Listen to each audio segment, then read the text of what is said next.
what I was trying to say. The reason why I don't think I want to go to LA anymore. You know what it is? Maybe it's just like a me thing because I'm mentally ill. But you know, LA is very exciting. It's Hollywood. You step off the plane, you see like a celebrity, you see the Hollywood sign, people with anorexia, and it's very exciting. And I always think, I'm like, I get there, I'm like, I'm getting discovered. I'm just gonna be standing in line at McDonald's and someone is gonna be like, you're discovered. Next thing I know, I'm like having anal with Vince Vaughn.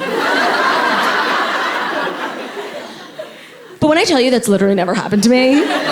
So it's like every trip is a disappointment for normal people. Like we always think it's like, oh my God, this is how my dream starts. No, the craziest thing that happens to regular people in LA is like we try vegan food for the first time, you know? And we end up with diarrhea. Or did we get diarrhea from having too much anal with Vince Vaughn? Makes you think. I will say, though, I had like a very celebrity-like experience the last time I went to LA when I got to eat at Nobu Malibu. Which, like, if you're here, you obviously know what that is. Sir, yeah, it's a restaurant. Oh, sir, it's that place that Scott Disick is always bringing prepubescent teenagers to. He gets it now, he remembers. Let me tell you, because it's really hard to get in there, and I've been inside, and here's what they're not gonna tell you. It is the perfect place to eat if you've recently railed 4 lines of cocaine. Yeah, nobody told me. The portions? They bring out your entree, and I'm like, oh, yeah. Let me just grab my monocle, 1 second.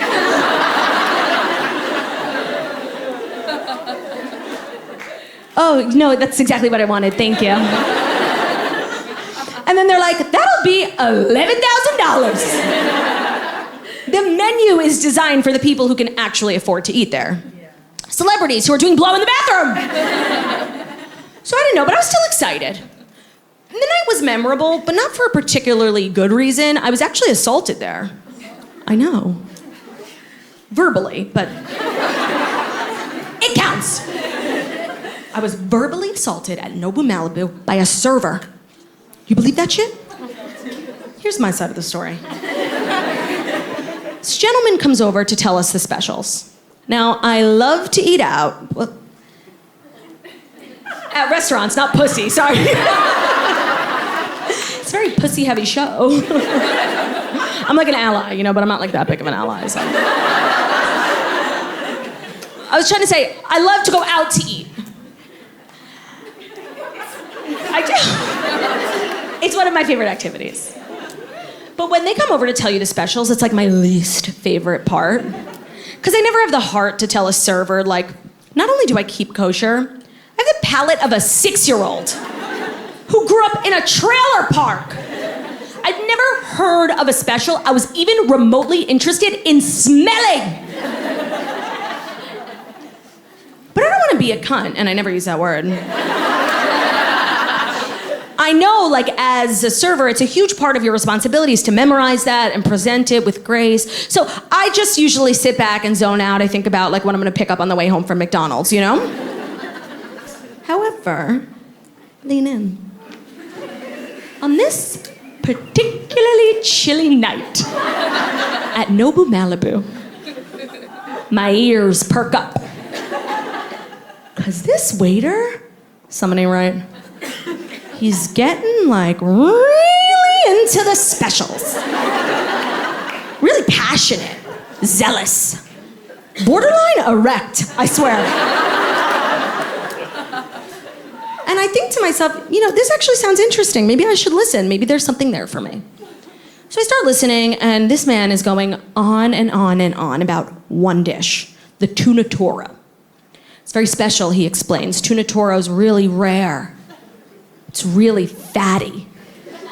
You wanna know why? Oh, because it comes from the belly. That was loud. No, I could literally start like a one-woman band. Like, tumble out of bed and I stumble to the kitchen, pour myself a cup of ambition, but yawning, stretching, trying to come to life. I don't know the rest of the words. 9 to 5.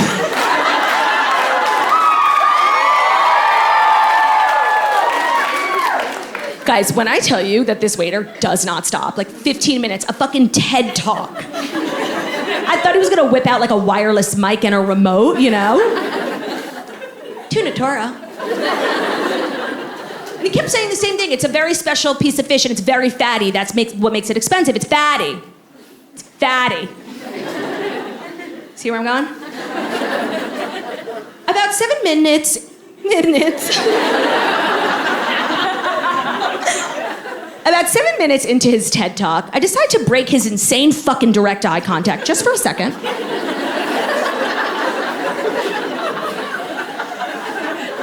And I look around the table. And I realize I'm with a bunch of anorexics. And in that moment, I realized that the waiter was only looking at me. The fattest person at the table. Let's be real. The fattest person in the restaurant, okay? I tried to be polite, but eventually I slammed my hands on the table. I'm like, sir, I get it. The fish is fatty. So am I. Like, my God, I'll take 4. Don't forget the spicy mayo. And it was a traumatizing evening for me, but the pandemic happened right after that, and I realized I took those moments for granted. Because, you know, I'm sitting in my apartment thinking of ways to slit my husband's throat without anyone knowing. Love you, but it's the truth. And I'm realizing I would literally give up my left titty to be sitting at a restaurant being called fat by a waiter.